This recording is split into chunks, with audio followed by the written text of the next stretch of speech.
Halo, Assalamualaikum warahmatullahi wabarakatuh. Kembali lagi dengan aku, Naila Davia Widatmaka, di Learning Journal 4. Nah, di sini pada kesempatan kali ini, aku akan menjelaskan tentang metode dan teknik dasar public speaking yang kemarin telah dijelaskan oleh kelompok 2. Silahkan menyaksikan. Yang pertama yaitu metode public speaking. Nah, metode public speaking adalah cara yang digunakan seseorang saat menyampaikan pidato atau pesan di depan umum. Setiap metode punya kelebihan dan kekurangannya masing-masing nih teman-teman. Metode yang pertama yang sering banget digunakan sama orang-orang itu yaitu metode manuskrip. Nah, metode manuskrip itu apa sih? Metode manuskrip itu yaitu cara berbicara dengan membaca naskah pidato yang sudah ditulis secara lengkap sebelumnya. Nah, kelebihan metode ini adalah isi pidato lebih terstruktur, ide tersampaikan dengan rapi, dan kecil kemungkinan ada bagian yang terlupakan. Karena itu, metode ini sering dipakai oleh pemula atau dalam acara resmi. Kekurangannya, pembicara cenderung terlihat kaku dan kurang berinteraksi dengan audiens karena terlalu fokus pada naskah yang dibacanya. Nah, contohnya seperti apa sih? Contohnya seperti misalkan mahasiswa yang membaca teks pidato secara lengkap saat presentasi seminar. Selanjutnya, metode yang kedua yang sering dilakukan oleh orang-orang yaitu metode hafalan atau memoriter. Nah, metode hafalan adalah pidato yang disampaikan dengan menghafal naskah terlebih dahulu. Kelebihannya, pembicara bisa menyampaikan materi dengan lancar dan lebih leluasa, melakukan kontak mata dengan audiens. Tetapi, metode ini juga memiliki resikonya teman-teman, yaitu jika pembicara lupa sedikit saja dari hafalannya, maka penyampaian pidato bisa terganggu atau menjadi tidak lancar. Nah, contohnya seperti apa sih? Contohnya seperti saat seseorang menghafal teks pidato, lomba pidato sebelum tampil gitu misalkan. Nah, metode yang ketiga yang sering dilakukan oleh orang-orang juga yaitu metode spontanitas atau impromptu. Nah, siapa nih di antara teman-teman semua yang tahu apa itu impromptu? Oke, jadi metode spontanitas adalah cara berbicara yang dilakukan tanpa persiapan sebelumnya. Kelebihannya, pidato terasa lebih alami, spontan, dan kadang lebih menarik karena tidak terlalu kaku. Nah, metode yang keempat yaitu metode extemporer. Ini juga sering sih digunakan sama orang-orang. Nah, apa sih metode extemporer ini? Metode extemporer ini yaitu berbicara dengan menggunakan kerangka atau poin-poin penting, teman-teman. Misalkan bukan membaca naskah lengkap gitu. Jadi metode ini tuh dianggap paling efektif dalam public speaking karena pembicara tetap memiliki panduan materi tetapi masih bisa berbicara dengan lebih fleksibel dan komunikatif gitu. Nah, apa sih kekurangannya dari metode extemporer ini? Nah, kekurangannya hanya pada kemungkinan pembicara sesekali melihat catatan untuk mengingat poin utamanya. Nah, contohnya apa?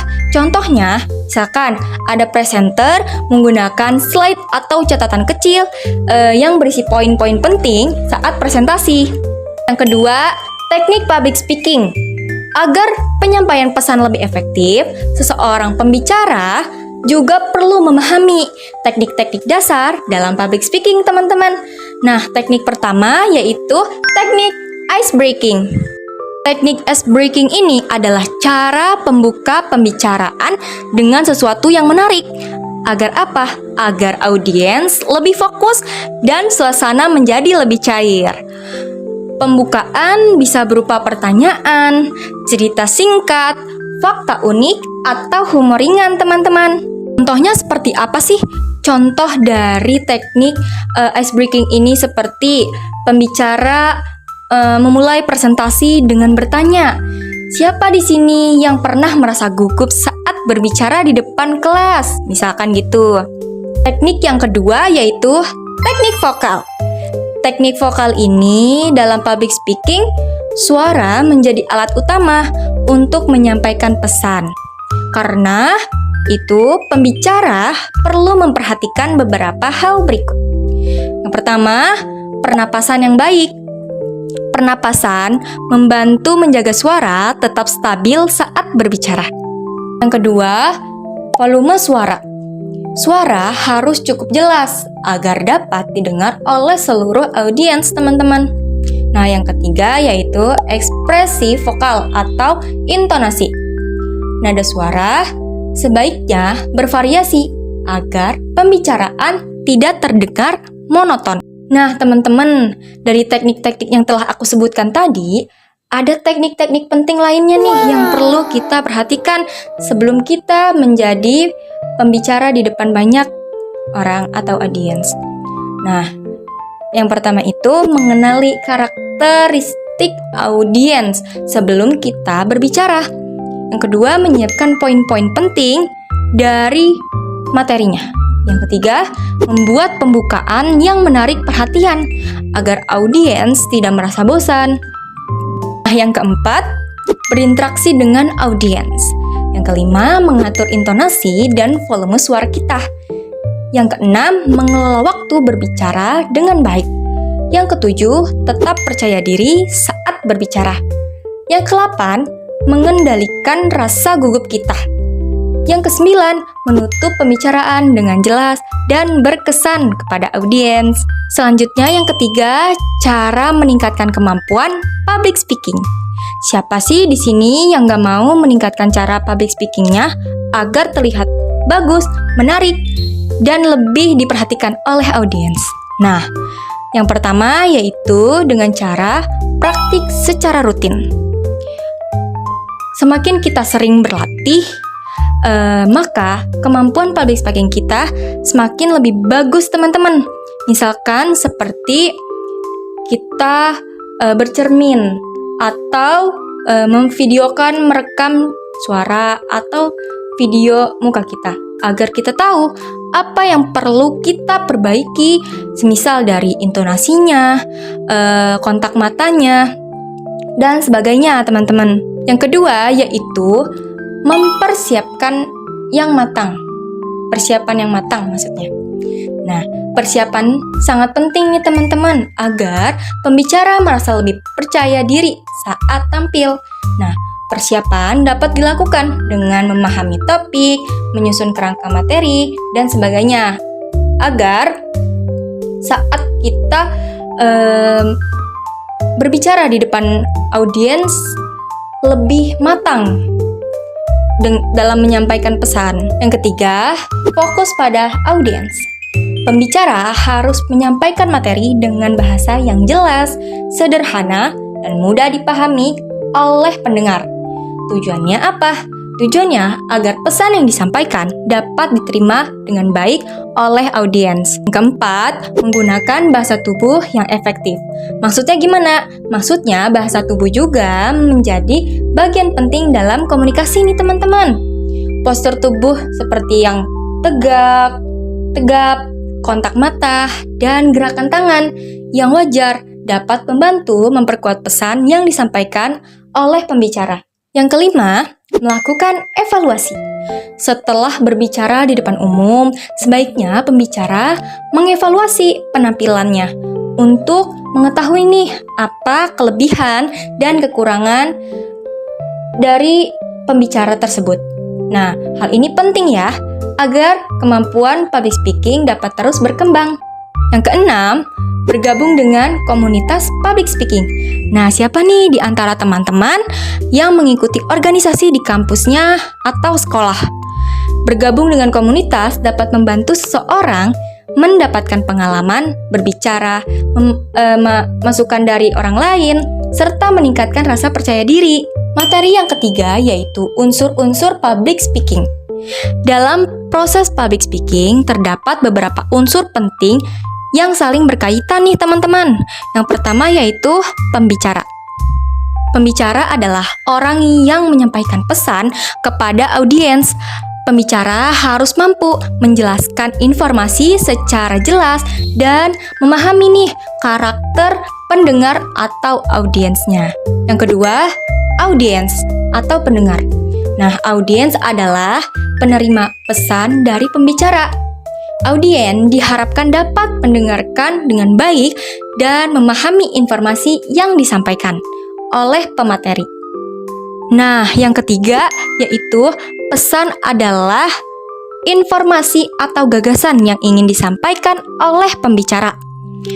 Pesan dapat berupa verbal dan non-verbal. Nah, kalau verbal yaitu melalui kata-kata, sedangkan non-verbal yaitu seperti ekspresi wajah atau mimik muka, gerakan tubuh, gerakan tangan, dan nada suara kita, teman-teman. Yang keempat yaitu medium. Medium adalah media atau sarana yang digunakan untuk menyampaikan pesan. Contohnya seperti podium, televisi, radio, atau media presentasi seperti proyektor. Yang kelima, umpan balik atau feedback. Nah, feedback adalah respon yang diberikan audiens terhadap pembicara. Nah, respon ini bisa berupa pertanyaan, komentar, bahkan ekspresi seperti anggukan atau senyuman. Yang keenam yaitu gangguan atau interferensi. Gangguan adalah hal-hal yang dapat menghambat komunikasi. Contohnya seperti apa? Contohnya seperti suara bising, kondisi ruangan yang tidak nyaman, dan audiens yang kurang fokus. Yang ketujuh yaitu situasi. Situasi adalah kondisi saat komunikasi berlangsung, seperti tempat, waktu, dan keadaan lingkungan. Situasi ini dapat mempengaruhi cara penyampaian pesan oleh pembicara. Selanjutnya, strategi penyusunan public speaking. Agar pidato atau presentasi berjalan dengan baik, pembicara perlu menyusun materi secara sistematis. Yang pertama yaitu menentukan tujuan pidato. Nah, langkah pertama adalah menentukan tujuan dari penyampaian pesan. Tujuan pidato biasanya meliputi memberikan informasi, mempersuasi, atau mempengaruhi audiens, dan menghibur pendengar. Yang kedua yaitu menganalisis audiens. Pembicara perlu memahami latar belakang audiensnya, seperti usia, tingkat pendidikan, dan kebutuhan informasi. Dengan memahami audiens, pembicara dapat menyesuaikan bahasa, contoh, dan gaya penyampaian. Yang ketiga, menentukan topik dan ide pokok. Topik yang dipilih sebaiknya relevan dengan kebutuhan audiensnya. Sementara itu, ide pokok berfungsi sebagai dasar dalam menyusun isi pidato agar pesan tersampaikan secara jelas. Yang keempat, menyusun kerangka pidato. Kerangka pidato membantu pembicara menyampaikan materi secara runtut. Nah, secara umum, kerangka pidato terdiri dari pembukaan atau introduction agar menarik perhatian audiens. Yang kedua, isi atau body. Ini itu menjelaskan materi utamanya. Nah, yang ketiga yaitu penutup atau conclusion.